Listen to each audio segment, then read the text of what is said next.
Praise the Lord. परमेश्वर की दया और करुणा से एक अवसर मिला उसके वचनों में से सीखने के लिए। यशाया और उसका 59 निकालें आप। 59 और 15-16 दो आयतें पढ़ें। हाँ, सच्चाई खो गई और जो बुराई से भागता है वह शिकार हो जाता है। यह देखकर यहोवा ने बुरा माना, क्योंकि न्याय जाता रहा।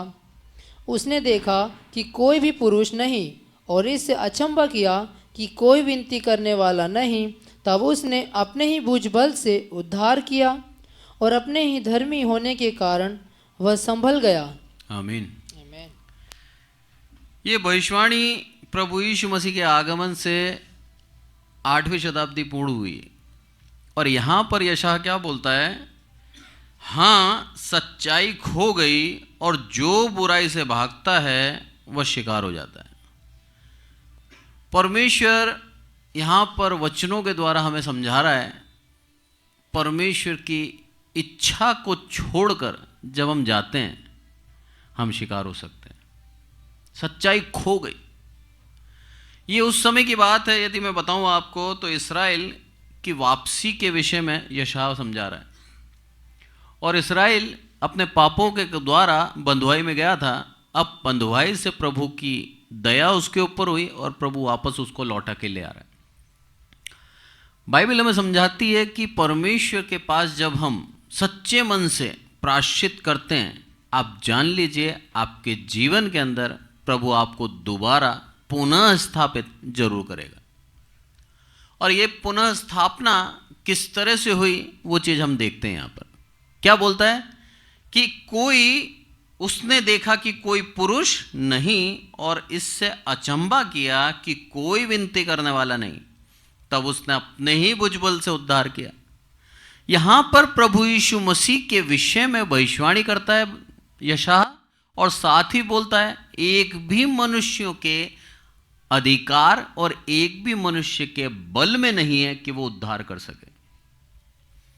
उद्धार परमेश्वर का पुत्र प्रभु यीशु मसीह ही कर सकता है। ये चीज यहां पर साफ कह दी यशाया ने। क्या बोलता है? कोई पुरुष नहीं। और लिखता है यहां पर तब उसने अपने भुजबल से उद्धार किया। आमीन। कोई विनती करने वाला नहीं है। आज परमेश्वर की निगाह हमारे को देखती है। आज परमेश्वर की निगाह हमारी ओर को टटोलती है कि सच में हम उससे विनती करते हैं या फिर आज हम अपनी ही मनोकामनाओं के आधार पर जीवन को जी रहे हैं। इस्राएल पूर्ण रूप से समृद्ध था उस समय जब वो परमेश्वर को भूल गया। हमारे जीवन के अंदर जब सब कुछ पा लेते हैं हम अक्सर प्रभु से विनती करना भूल जाते हैं। पर प्रभु का दया और उसकी करुणा अनंत है। उसका प्रेम अटूट है। उसने हमें चुन लिया तो हमें कभी छोड़ता नहीं है। लिखा है वचन के अंदर कि उसका क्रोध क्षण भर का है पर उसकी प्रेम अनंत है। सदा का है उसका प्रेम। आज उसी प्रेम के तहत प्रभु आज हमें अपने जीवन को जांचने के लिए कह रहा है। बोल रहा है कि सच में हम प्रायश्चित करके उसके पास आ रहे हैं क्या?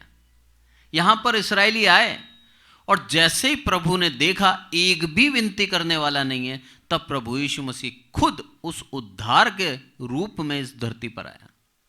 और प्रभु यीशु मसीह ने बताया कि मैं ही उद्धार करता हूं। आज मनुष्य जीवन के अंदर हमें यह चीज जान लेनी है कि हमारा उद्धार यदि किसी से हो सकता है तो वो यीशु मसीह है। उसके अलावा हम उद्धार नहीं प्राप्त कर सकते। बाइबल हमें समझा रही है। लिखा है यहां पर एक भी विनती करने वाला नहीं। कितना बड़े दुख की बात है ना। परमेश्वर ने हमें रचा, रचने के बाद हमारी हर एक आवश्यकताओं को पूर्ण करा और सब कुछ प्रभु ने दिया और उसके बाद हम उसके ऊपर उससे विनती और प्रार्थना नहीं कर। प्रभु क्यों बोलता है विनती करने के लिए? मालूम है? क्योंकि प्रभु चाहता है कि हम उसकी संगति में आए हैं। उसका प्रेम है ये।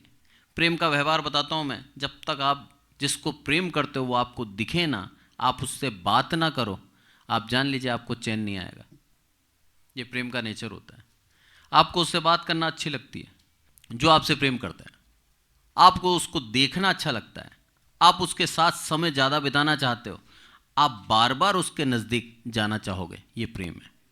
मेरा प्रभु यीशु मसीह हमसे बेहद प्रेम रखता है, इसीलिए प्रभु चाहता है कि हम उसके पास बने रहें, उसकी संगति में बने रहें, उससे प्रार्थना निवेदन करते रहें, उसकी नज़दीकी में आते रहें।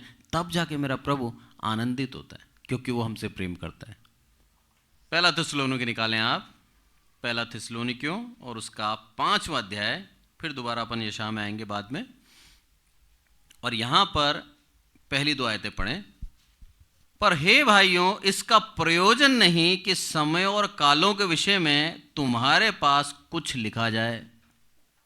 और आगे क्या बोलता है? क्योंकि तुम आप ही ठीक जानते हो कि जैसा रात को चोर आता है, वैसे ही प्रभु का दिन आने वाला है। दोबारा प्रभु से मिलना। वहां पर हमने देखा यशायाह के अंदर कि सारे इस्राएली जो परमेश्वर से दूर हो चुके थे, प्रभु की दया और करुणा से दोबारा एकत्रित किए गए। आज मसीह जो प्रभु यीशु मसीह के नाम पर जी रहे हैं और प्रभु यीशु मसीह की इच्छाओं को अपना इच्छा मानकर जीवन को जी रहे हैं, आप जान लीजिए प्रभु चाहता है कि हम दोबारा उसके साथ आकर मिल जाएं। इसलिए क्या बोलता है कि तुम लोगों के लिए ये जानना बहुत आवश्यक, इसीलिए तुम आप ठीक जानते हो कि जैसे चोर आता है, वैसे ही प्रभु का दिन आने वाला है। प्रभु के दिन के विषय में हमें डरने की आवश्यकता नहीं है, क्योंकि हम दिन की संतान हैं, हम अंधकार की संतान नहीं हैं। जिन हमारे पास प्रभु यीशु मसीह है, और जब प्रभु यीशु मसीह हमारे पास है तो हमें उसने सब कुछ बता रखा है, अंत से पहले हमें क्या करना है और किस तरह से हमें तैयारी करनी है। आज प्रभु चाहता है कि हम तैयार रहें उसके आगमन से पूर्व, और उसकी नज़दीकी में बने रहें कि जब भी आए प्रभु, मैं तैयार हूं। एक उदाहरण से समझाता हूं मैं आपको। बच्चा होता है ना, बच्चा जब 10th क्लास का बोर्ड एग्जाम दे रहा है, अगर उसने शुरू से जुलाई से लेकर और उसने दिसंबर तक पूरा कोर्स कर लिया है, जनवरी और फरवरी रिवीजन कर रहा है, तो भले मार्च में पेपर आए, अप्रैल में आए या कभी भी आए, उसको डर नहीं होगा, क्योंकि उसने पूरा रिवीजन और पूरा उसने सिलेबस कंप्लीट कर रखा है। उसको मालूम है मेरे को मैं अच्छे नंबरों से पास ही होऊंगा। एक निश्चय आ जाता है उसके जीवन के अंदर कि मैं फेल नहीं हो सकता। पर ऐसे बच्चे भी हैं जो पूरा साल मस्ती में निकाल देते हैं और मार्च आ जाता है, और उस समय आकर वो डरने लगते हैं कि कैसे परीक्षा में बैठेंगे और कैसे पास होंगे। प्रभु ने समय दोनों को बराबर दिया ना।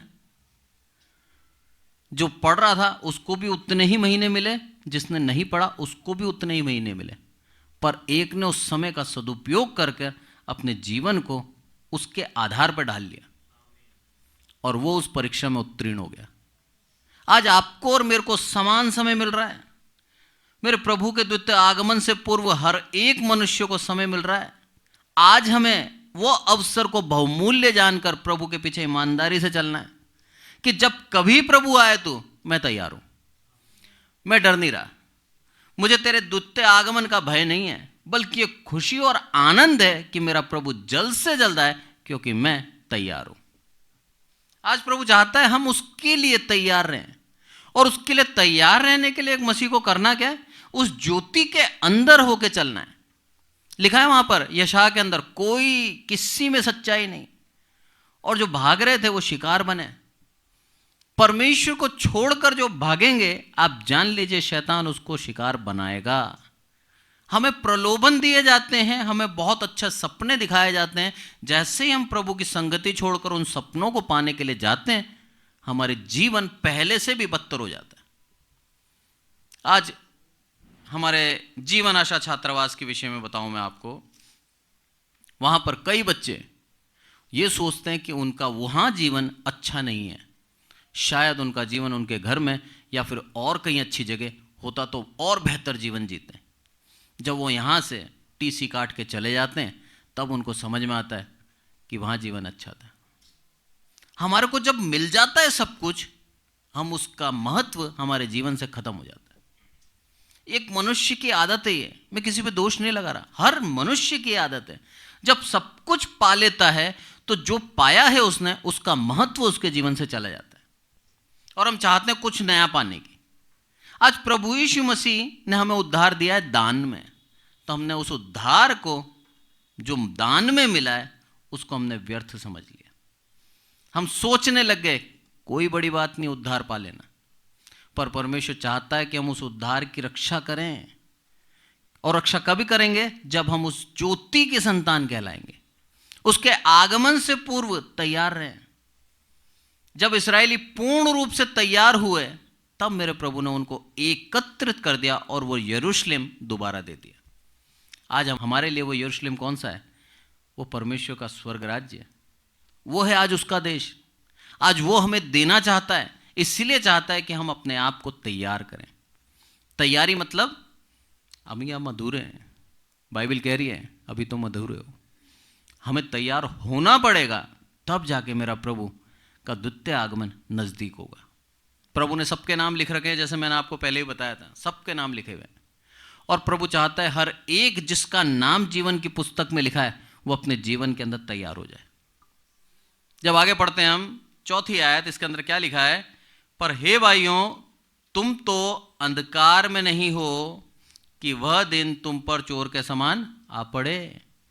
किसके लिए लिख रहा है? हर एक विश्वासी के लिए लिख रहा है कि तुम अंधकार में नहीं हो। अंधकार में कौन है? जो संसारिक लोग हैं। अंधकार में वो हैं जो प्रभु यीशु मसीह से दूर हैं, वो लोग अंधकार में। उनके लिए वो दिन चोर के समान आ जाएगा, उनको समझ में नहीं आएगा और एकदम से प्रभु आ जाएगा। पर आज हमारे लिए सारे चिन्ह और सारे चमत्कार पहले से ही लिखे हुए हैं। प्रभु ने सब कुछ पहले से बता रखा है और प्रभु चाहता है उसके अनुसार हम तैयार रहें। यदि मत्ती में जाएं, मत्ती 24, तो उसके अंदर सब कुछ प्रभु ने पहले से लिखा हुआ है। एक बार दोबारा पढ़ते हैं इसको, और उसका 6, 7 और 8, 24 का 6, 7, 8 पढ़ें। तुम लड़ाइयों की चर्चा सुनोगे तो घबरा ना जाना, क्योंकि इनका होना अवश्य है, परंतु उस समय अंत न होगा। क्योंकि जाति पर जाति और राज्य पर राज्य चढ़ाई करेगा, और जगह जगह अकाल पड़ेंगे और भूकंप होंगे। ये सब बातें पीड़ाओं का आरंभ होंगी। आमीन। सब कुछ प्रभु ने पहले से बता रखा है। क्या लिखा है यहाँ पर? तुम लड़ाइयों की चर्चा सुनोगे। आज हम सुन रहे हैं। जाति जाति के ऊपर चढ़ाई करेगी, राज्य राज्य के ऊपर चढ़ाई करेगा। आज हम सुन रहे हैं। क्या लिखा है आगे? सब बातें पीड़ाओं का आरंभ होंगी। भूकंप सुनोगे तुम, अकाल सुनोगे तुम, ये सारी बातें सुनोगे तुम। और आज हम सुन रहे हैं। तो क्या आज हम अज्ञान हैं? नहीं, हम परमेश्वर के विश्वासी हैं। हम सारी बातों को, सारे चिन्हों को जानते हैं और प्रभु चाहता है कि तुम तैयार रहो। प्रभु ने हमें एक धन्य आशा दी है कि वो हमें स्वर्ग राज्य लेके जाएगा। इसीलिए प्रभु चाहता है हम तैयार रहें। प्रतिदिन अपने जीवन को ऐसे जिए कि प्रभु आज आ जाए तो मैं तैयार हूं। और ये कब होगा? जब हम अपना निज स्वार्थ त्याग देंगे, जब हम पूर्ण रूप से प्रभु के लिए समर्पित हो जाएंगे, जब हम अपने जीवन को उस आत्मा के चलाएंगे। आप जान लीजिए आपके जीवन के अंदर आप तैयार रहेंगे कि मेरे प्रभु कभी भी तू आ जा। पौलुस बोलता है जीना मसीह मरना लाभ। वो जानता था मरने से मेरे को अनंत काल का जीवन प्रभु के साथ स्वर्ग में मिलेगा, इसीलिए गर्व से कहता है मरना लाभ। उसको मालूम है कि अब मैं उस परिस्थिति में आ गया हूं, अब मैंने इतना प्रभु के नजदीकी में आ गया हूं कि अब मैं नरक नहीं जा सकता। वो धन्य आशा थी उसके जीवन में कि अब मेरा प्रभु मेरे को स्वर्ग लेके जाएगा। वो धन्य आशा आपके अंदर होनी चाहिए। और वो आशा कब होगी? जब आप प्रभु यीशु मसीह को स्वीकार करके अपने जीवन को ईमानदारी से चलाएंगे। प्रभु चाहता है कि वो हमें वापस लौटा ले आए। मनुष्य भ्रमित हो जाता है, मनुष्य कई बार भटक जाता है। प्रभु हमें छोड़ता नहीं है। सबसे बड़ी उसकी दया है ये, वो हमें छोड़ता नहीं है। शैतान की प्रवृत्ति बताता हूं मैं आपको। शैतान क्या करता है? आपको लेके जाएगा, गड्ढे में डालेगा और छोड़ के चला जाएगा। पर प्रभु यीशु मसीह, हम गड्ढे में गिर भी जाएंगे तो भी उठाता है। वो हमें छोड़ता नहीं है। वो उसका प्रेम है। शैतान का प्रेम नहीं है। उसने बहकाया, हमें गिराया और चला गया। उसको हमसे प्रेम नहीं है। प्रेम होता तो छोड़ता नहीं। पर प्रभु यीशु मसीह को हमसे प्रेम है, इसलिए हमेशा हमारे साथ रहता है, हमारी अगुवाई करता है। प्रभु चाहता है कि हम उस प्रेम का आदर करते हुए उसकी इच्छा के अनुसार चलें। वो चाहता है। अब दोबारा यशा में आएंगे। अब इस चीज़ को अच्छी तरह समझेंगे हम। यशा 59 17 पढ़ता हूं मैं। उसने धर्म को झिलम के समान पहन लिया और उसके सिर पर उद्धार का टोप रखा गया। उसने बदला लेने का वस्त्र धारण किया और जलजलाहट के बागे को पहन लिया। उनके कर्मों के अनुसार वह उनको फल देगा और अपने द्रोहियों पर वह अपना क्रोध भड़काएगा और अपने शत्रुओं को उनकी कमाई देगा और द्वीपवासियों को भी उनकी कमाई भर देगा। तब पश्चिम की ओर से लोग यहोवा के नाम का और पूरब की ओर से लोग उसकी महिमा का भय मानेंगे, क्योंकि जब शत्रु महानद के समान चढ़ाई करेंगे तब यहोवा का आत्मा उनके विरुद्ध झंडा खड़ा करेगा। आमीन। प्रभु यीशु मसीह की भविष्यवाणी है ये। मेरा प्रभु यीशु मसीह का जब नाम महान होगा, उसके नाम की महिमा होगी, तो क्या है, पश्चिम पूरब सब जगह से लोग प्रभु यीशु मसीह के नाम की महिमा करें। प्रभु चाहता है उसके नाम की उस सच्चाई को हम जान लें। और कब होगा वो? जब हम प्रभु की उस इच्छा के अनुसार चलने लगेंगे। इस्राएलियों को कई बार प्रभु ने नए अवसर दिए। न केवल इस्राएलियों को, आप अपने जीवन को जांचें, आपके जीवन में भी कई बार प्रभु ने नए अवसर दिए आपको। कई बार हम भटकते हैं, प्रभु फिर हमको नया अवसर देता है। कई बार हम प्रभु के नज़दीकी से दूर चले जाते हैं, फिर दोबारा प्रभु हमें नज़दीकी में लेके आता है, क्योंकि उसका प्रेम है ये। वो चाहता है हमें वो स्वर्ग राज्य, वो अनंत काल का देश देना जो हमारे लिए उसने बनाया। जब दुनिया की सृष्टि करी गई थी तभी स्वर्ग और नरक दोनों बना दिए थे। तब से उसकी योजना है और प्रभु की इच्छा के अनुसार आज भी हमें वो स्वर्ग देना चाहता है। प्रभु चाहता है कि हम उसके लिए तैयार रहें, और उसकी तैयारी के लिए प्रभु चाहता है कि हम उस वस्त्र को पहन लें जो उद्धार है। वो झिलम उसको हम पहन लें, उद्धार का टोप हम पहन लें। उसके बिना हम प्रभु के नज़दीकी में नहीं जा पाएंगे, और उस उद्धार के लिए हमें प्रभु के पास आना होगा। प्रभु हमें इन वचनों के द्वारा बहुत ही प्यार से, बहुत ही गंभीरता से सिखाना चाह रहा है कि मेरा प्रेम तुम्हारे लिए अनोखा है। जब हम देखते हैं 20वीं आयत, उसके अंदर क्या लिखा है? याकूब में जो अपराध से मन फिराते हैं उनके लिए सियोन में एक छुटकारा छुड़ाने वाला आएगा। यहोवा की यही वाणी है। यहां पर स्पष्ट कह दिया उसने। याकूब जिसको इसराइल कहा गया, और इसराइल यानी कि शुद्ध मन वाले, उनमें से जो क्या कर रहे हैं? अपराध से मन फिराते हैं। आज प्रभु चाहता है कि हम उस अपराध से मन फिरा के तैयार रहें। गलतियां हुई मान लें, और उस मन को फिरा कर तैयार रहे कि हे प्रभु, मैं तेरे उस उद्धार के लिए तैयार हूं, तू मेरा उद्धार कर। लिखा है यहां पर, उनके लिए जो मन फिराते हैं उनके लिए छुड़ाने वाला आएगा, उनके लिए आएगा। आज प्रभु सबके लिए उद्धार का उपाय तो दिया है, पर उद्धार किनको मिलेगा? जिन्होंने अपराध से मन फिराया, जिन्होंने मान लिया कि हां प्रभु मैं अपराधी था, मैंने गलतियां करी और तूने मेरे उस पाप के लिए बलिदान दे दिया। हर एक व्यक्ति जिसने यह विश्वास किया वो स्वर्ग राज्य का भागी होगा। हर एक व्यक्ति, क्योंकि वो टर्म्स एंड कंडीशन फुलफिल कर रहा है। जो लिखा है उस चीज को पूर्ण रूप से निभा रहा है कि हां प्रभु मैंने अपने अपराध से मन फिरा लिया, क्योंकि मेरी जो गलतियां थी वो गलतियां तू क्षमा कर चुका है कलवरी पे, इसलिए अब मैं शुद्ध और निर्दोष हूं और मेरे प्रभु के नजदीक आ सकता हूं। कितना आसान कर दिया ना प्रभु ने हमारे लिए। पुराने नियम को देखा जाए आप, तो पुराना नियम बहुत जटिल था और सिर्फ एक समुदाय के लिए था, पूरी मनुष्य जाति के लिए नहीं था। सिर्फ इस्राएल को परमेश्वर ने अपनी निज प्रजा कहा और इस्राएल के लिए उद्धार का उपाय किया था। उस समय इस्राएल के पाप क्षमा के लिए विधि ठहराई थी। साल में एक बार पाप क्षमा हुआ करते थे उनके, और फसह में इकट्ठे होकर, फसह एक साथ खाकर वो परमेश्वर के साथ सम्मिलित होते थे। इसीलिए उनके पाप बलि करना बहुत जरूरी था, कि प्रभु के पास आने से पहले उनको शुद्ध होना बहुत जरूरी था। और सिर्फ इस्राएलियों के लिए था वो, पर परमेश्वर की दया और करुणा पूरी मनुष्य जाति पे हुई और प्रभु यीशु मसीह को भेज दिया, ताकि हर एक मनुष्य उस प्रभु के साथ संगति कर पाए, उस मेज में से रोटी तोड़ पाए जिस मेज पे प्रभु की उपस्थिति है। आज पूरी मनुष्य जाति के लिए उपाय दे दिया। अब इसमें से उद्धार कौन पाएगा? जिन्होंने अपराध से मन फिराया। जिन्होंने अपराध से मन नहीं फिराया वो आज भी उद्धार के अंदर नहीं हैं, उनको उद्धार नहीं मिला। प्रभु हमें आगमन से पूर्व तैयार करना चाहता है। उसके द्वितीय आगमन से पूर्व हम जान लें किस तरह से तैयार होना है। उसकी संगति में आना जरूरी है, उसकी मेज में से भागीदार होना जरूरी है। तब जाकर हम उसके लहू और उसकी देह में से जब भागीदार होते हैं, हम उसकी देह के समान अपनी देह को रूपांतरित कर लेते हैं। प्रभु चाहता है उसकी देह बना लें, ताकि उसकी देह में जो आशीष थी वो देह हमारे अंदर आ जाए, वो आशीष हमारे अंदर आ जाए। प्रभु यीशु मसीह की देह पुनरुत्थान की देह थी, और इसीलिए पौलुस कहता है कि उस पुनरुत्थान की देह में से ले लो, ताकि आपके अंदर भी वो पुनरुत्थान आ जाए। इसी थिस्सलुनीकियों के अंदर लिखा है साफ साफ, अगर हम दोबारा जाएं थिस्सलुनीकियों, और उसके अंदर 4:13 में लिखा है, हे भाइयों, हम नहीं चाहते कि तुम इसके विषय में जो सोचते हैं अज्ञान रहो।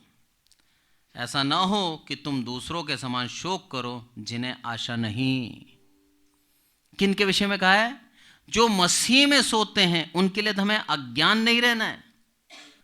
परमेश्वर ने हमें अपने लिए बनाया है, और परमेश्वर ने यहां पर क्या करा?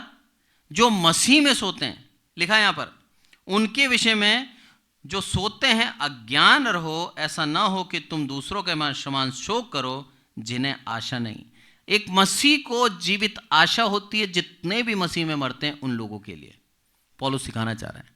क्योंकि उस देह को हमने ले लिया, उस देह के अंदर पुनरुत्थान की शक्ति थी, और प्रभु यहां पर क्या बोलता है? हर एक व्यक्ति प्रभु के साथ जी उठेगा और वो आएगा इस पृथ्वी पर।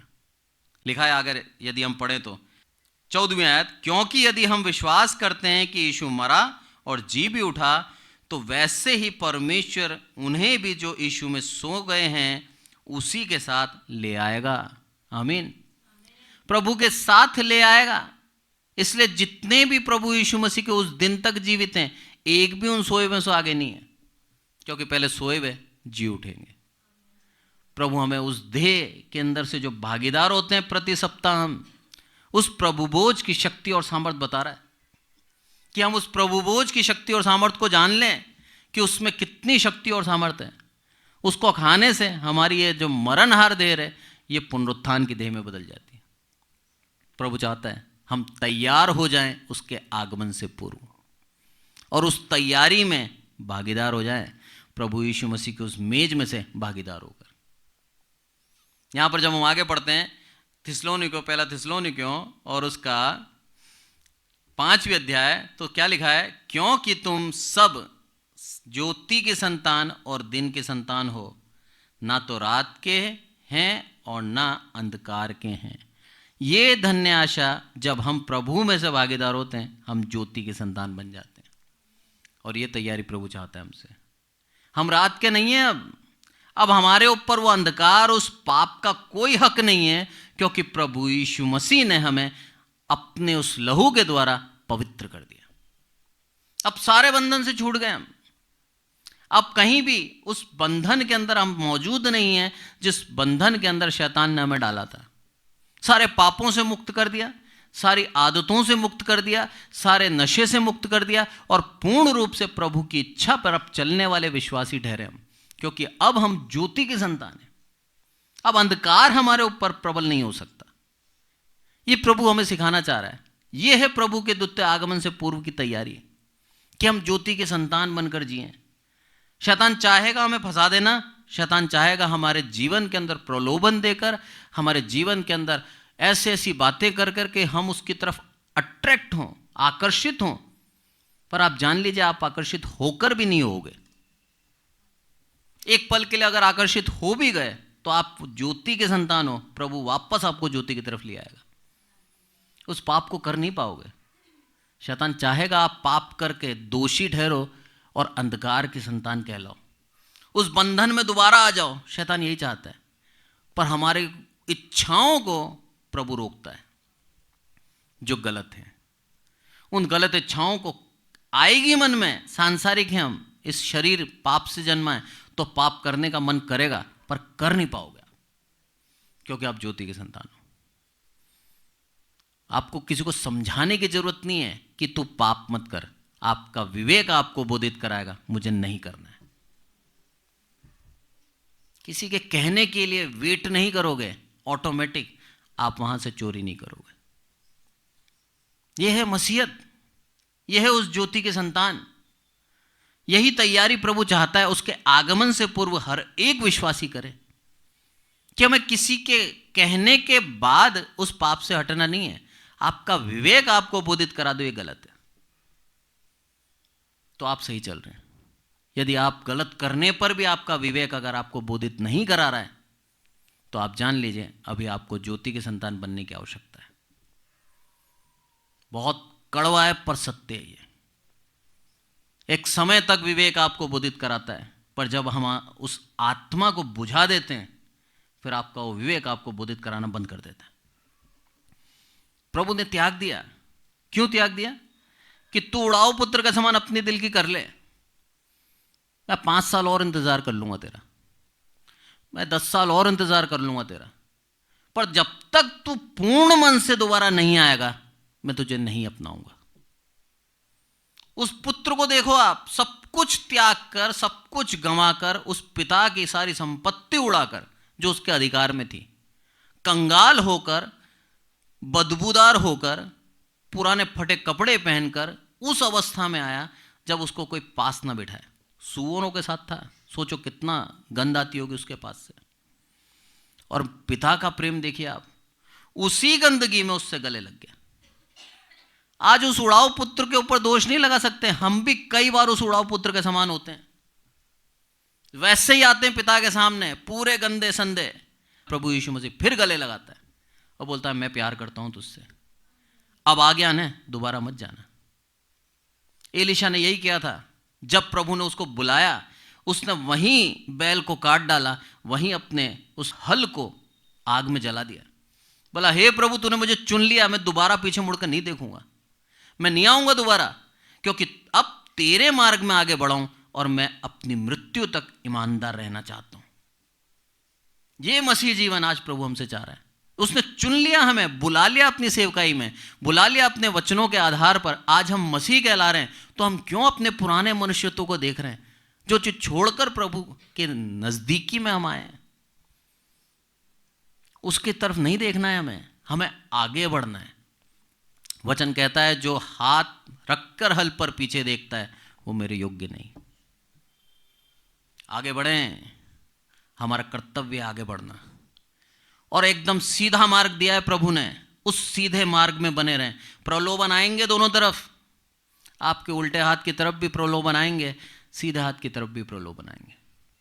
आपको चाहेंगे भटका देना, और ऐसे ऐसे प्रलोभन आएंगे जब आप सांसारिकता में थे, आप उसको पाना चाहते थे पर नहीं मिला आपको। अब मसीह में आए तो आपको दे रहा है। क्यों दे रहा है? ताकि आप दोबारा सांसारिकता में आ जाए। और देता भी नहीं है, सिर्फ प्रलोभित करता है, सिर्फ इच्छा जगाकर आपको मार्ग से हटा देता है। बहुत बड़ा दुख है ये। मसीह में रहना सालों की मेहनत है, और मसीहत छोड़कर पाप में जाना एक पल का काम है। बहुत फूंक के कदम चलना चाहिए हमें। आप में से कई 20-20, 30-30 साल से प्रभु के पीछे ईमानदारी से चल रहे हैं। जिस दिन ये कह दिया आपने कि मुझे कोई गिरा नहीं सकता, आप जान लेना दूसरे ही दिन आप विश्वास में गिर जाओगे। पतरस बहुत विश्वास के साथ प्रभु के साथ खड़ा था, बहुत विश्वास के साथ। और वो उस समय जिस विश्वास में था, वो अपनी जान भी देने को तैयार था। पर उसने करा क्या? अपने आप को बड़ा बनाया, उन 11 को छोटा कर दिया। ये चीज प्रभु को पसंद नहीं है। आप विश्वासी हैं, बहुत अच्छी बात, पर आप ये नहीं कह सकते मैं ही विश्वासी हूं। इस स्टेटमेंट से प्रभु को आपत्ति है। आप ही नहीं हैं, दुनिया में ढेर सारे विश्वासी हैं जो प्रभु को आपसे बेहतर जानते हैं। प्रभु की दया आपके ऊपर है, उसका धन्यवाद दें और उसके लिए तैयार रहें। ज्योति के संतान कहलाएं, क्योंकि ज्योति की संतान ही ज्योति में जाके मिलेगी, अंधकार नहीं मिल सकता। इसलिए पौलुस बोलता है हमें किसी बात का भय नहीं होना चाहिए, क्योंकि हम क्या हैं? ज्योति के संतान हैं। हम उसके आगमन का पूर्ण इंतजार करें खुशी और आनंद के साथ, और कहें प्रभु से, हे प्रभु सिलेबस कंप्लीट है, पूरा कर रखा है मैंने, अब मुझे सिर्फ तेरे आगमन का इंतजार है। मेरे पिता की मृत्यु के विषय में बताता हूं मैं आपको। मैंने कई लोगों की मृत्यु देखी है, अंत समय में भी देखा है मैंने उनको तड़पते हुए और चिल्लाते हुए, और उसके बाद मृत्यु होती है उनकी। मेरे पिता की मृत्यु एकदम साधारण थी, कोई चिल्लाहट नहीं, कोई तड़प नहीं, देखते देखते चले गए। और उनका फेस जब मैंने देखा बाद में, स्माइल थी उनके फेस पे। मुझे विश्वास है मेरे प्रभु को उन्होंने देखा। 1% डर नहीं चेहरे पे कि मैं जाने वाला हूं। उनको मालूम था कुछ दिन बचे उनके जीवन में। डॉक्टर सैम ने उनको बता दिया था कि आपके जीवन के कुछ दिन आपके पास बचे हैं, आपको कैंसर है और ये रिकवर नहीं हो सकता, लास्ट स्टेज है ये। पूरे शरीर के अंदर छोटे छोटे पैकेट के रूप में कैंसर आ गए थे, और उनके जब हम कपड़े चेंज करने के लिए खोलते थे तो उनके शरीर के ऊपर धब्बे दिखते थे कैंसर के, पूरे शरीर के ऊपर। जब उनकी जांच कराई थी डॉक्टर ने एक ही चीज़ बोली, पूरी जगह पे कैंसर है इनके, दिमाग में भी कैंसर पहुंच गया था। पर उनके मुंह पर एक बार भी मैंने डर नहीं देखा। सिलेबस कंप्लीट था, प्रभु मैं तैयार हूं तेरे पास आने के लिए। मेरे जीवन के अंदर मैं समझता हूं मेरे पिता का यही स्टेटमेंट होगा कि मेरे जीवन के अंदर प्रभु मेरे को जो सेवकाई दी तूने वो मैंने करने के लिए प्रयास करा, तेरी आत्मा के द्वारा कर पाया। इस कारण से उनके जीवन के अंदर डर नहीं था। मैंने देखा लोगों को भयभीत, परेशान, तड़पते हुए, देह को छोड़कर जाना नहीं चाहते, और मेरे पिता पूर्ण रूप से शांत होकर चले गए।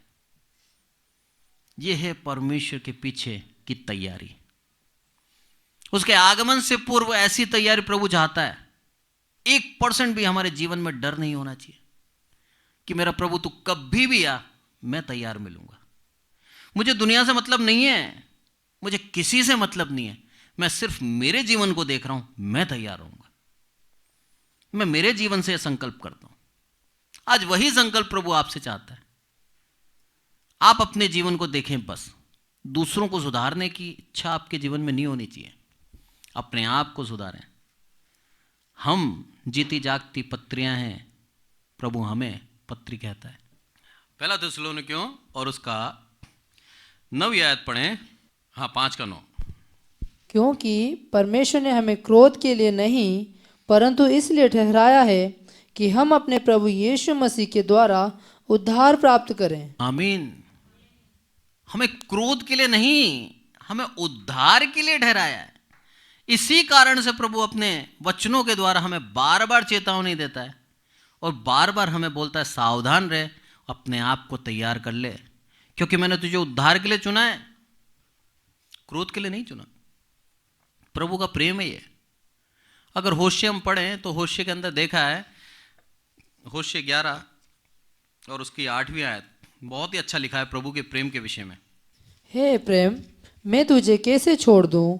हे इज़राइल, मैं कैसे तुझे शत्रु के वश में कर दूं? मैं कैसे तुझे अधमा के समान छोड़ दूं और सबोयीम के समान कर दूं? मेरा हृदय तो उलट पुलट हो गया, मेरा मन स्नेह के मारे पिघल गया है। आमीन। मेरा मन स्नेह के मारे पिघल गया है। कैसे छोड़ दूं मैं तुझे? कैसे? इस संसार के अंदर कैसे छोड़ दूं तुझे? तेरे अनुचित कामों के अंदर मैं तुझे कैसे छोड़ दूं? तेरे अविश्वास में तुझे मैं कैसे छोड़ दूं? तेरा नाम मेरे जीवन की पुस्तक में लिखा हुआ है, मैं तुझे छोड़ नहीं सकता। वही प्रेमी प्रभु आज हमसे कह रहा है, तैयार रहे। प्रभु की दया और प्रभु की करुणा से हम तैयार हो सकते हैं। यशायाह के अंदर साफ देख लिया हमने, उसमें लिखा है परमेश्वर खुद ही उतर के आएगा हमें उद्धार देने के लिए, क्योंकि कोई मनुष्य नहीं है जो विनती करता हो, कोई मनुष्य नहीं है जो सच्चाई पे चलता हो। हम नहीं कह सकते हम धर्मी हैं। प्रभु का वचन कहता है तुम्हारी धार्मिकता मैले चीथड़ों के समान है, पर परमेश्वर के प्रेम के द्वारा हम उसके नजदीकी में आ सकते हैं। उसके प्रेम के द्वारा हम उद्धार प्राप्त कर सकते हैं। प्रभु की दया ही है। प्रभु चाहता है हम उसके पीछे ईमानदारी से चलें और चाहता है कि हम उसकी इच्छाओं के अनुसार कार्य करें। इसलिए बोलता है मेरा मन स्नेह से पिघल गया। जब तू वापस आया मेरे पास प्रायश्चित करके, मेरा मन स्नेह से पिघल गया। आज वही प्रेम प्रभु हमारे जीवन में देखना चाहता है कि हम उसके पीछे ईमानदारी से आए, पश्चाताप करें और मेरे प्रभु को सच्चा उद्धारकर्ता करके ग्रहण कर लें। आज समय है, उसके दिन के बाद जब वो आ जाएगा फिर समय नहीं होगा। आज हमारे पास समय है। आज हमें प्रभु मौका देता है। आज उसकी इच्छाओं पे चलने का एक दोबारा मौका देता है। उसके मन की कल्पनाएं हमारे लिए भले की हैं। प्रभु बार बार समझाता है हमें, क्योंकि उसने हमें क्रोध के लिए नहीं, किसके लिए चुना है? उद्धार के लिए ठहराया। कितना धन्यवाद दें हम मेरे प्रभु का। हमारे अधर्मों को देखते हुए, हमारे अन्याय को देखते हुए, हमारे अनैतिकता को देखते हुए भी प्रभु हमारे लिए क्या कहता है? मैंने तुम्हें उद्धार के लिए ठहराया। गलतियां हैं मनुष्य के जीवन में, तुम उसको मान लो बस। जैसे हम अपराध से मन फिरा लेते हैं, यशायाह के अंदर लिखा है छुटकारा देने वाला आएगा। हमारा कर्तव्य है उसके आगमन से पूर्व तैयार हो जाए। उद्धार के लिए मेरा प्रभु आएगा और आज चुका, हमें उद्धार दे चुका। उसको विश्वास करके अपना ले, क्योंकि मेरा प्रभु हमसे बेहद प्रेम करता है। वो हमें छोड़ेगा नहीं। आज के वचन के द्वारा प्रभु हमको आशीषित करें। आइए प्रार्थना करें। हे मेरे प्रभु, आपका बहुत बहुत धन्यवाद देते हैं मेरे प्रभु। सारी आदर महिमा आपको देते हैं। आपने इन वचनों के द्वारा हमें आशीषित किया मेरे प्रभु, और मेरे प्रभु हम कैसे आपके आगमन से पूर्व तैयार रहें मेरे प्रभु, आपने हमें बताया मेरे प्रभु। सारी आदर महिमा आपको देते हैं मेरे प्रभु। हम घटें आप बढ़ें, आपकी दया सदा हमारे जीवन में बनी रहे मेरे प्रभु। और जितने भी मेरे प्रभु आपकी खोज में हैं मेरे प्रभु, एक भी लज्जित ना हो मेरे प्रभु, हर एक आशीषित हो मेरे प्रभु। और जितनों ने मेरे प्रभु सच्चे दिल से मन फिराया है मेरे प्रभु, अपराध ना करते हुए आपके नाम की महिमा के लिए अपने जीवन को जी रहे हैं मेरे प्रभु, हर एक को आशीषित करें मेरे प्रभु। सारी आदर महिमा आपको देते हैं मेरे प्रभु। आपने हमें उद्धार के लिए ठहराया, आपका बहुत बहुत धन्यवाद। आपने हमें क्रोध के लिए नहीं, सिर्फ उद्धार के लिए ठहराया, इसलिए आपका धन्यवाद मेरे प्रभु। आपके क्रोध से हम आज बच गए, आपका धन्यवाद मेरे प्रभु। ऐसे ही मेरे प्रभु आपकी दया हम पर बनी रहे मेरे प्रभु, और आपकी इच्छा पर चलने वाले एक सच्चे विश्वासी ठहरे मेरे प्रभु। आज का वचन मेरे प्रभु लोगों के दिलों में गहराई से उतरे मेरे प्रभु, और आपके आगमन से पूर्व हम तैयार रहें मेरे प्रभु, ताकि आप कभी भी आए मेरे प्रभु, आप हमें जागता पाएँ मेरे प्रभु। हम मेरे प्रभु विलंब के कारण सो ना जाएं, बल्कि जीवित विश्वास के साथ जागते रहें, आपका इंतज़ार करते रहें, क्योंकि आप हमारे उद्धार करता है मेरे प्रभु। सारी आदर महिमा आपको देते हैं मेरे प्रभु। आपने हमारी विनती सुनी, इसलिए आपका बहुत बहुत धन्यवाद। प्रभु यीशु मसीह के नाम से मांगते हैं, आमीन। और अब हमारे प्रभु यीशु मसीह का अनुग्रह, पिता परमेश्वर का प्रेम, पवित्र आत्मा की सहभागिता हम में से प्रत्येक के जीवन के अंत तक होती रहे, आमीन। Praise the Lord. Thank you so much.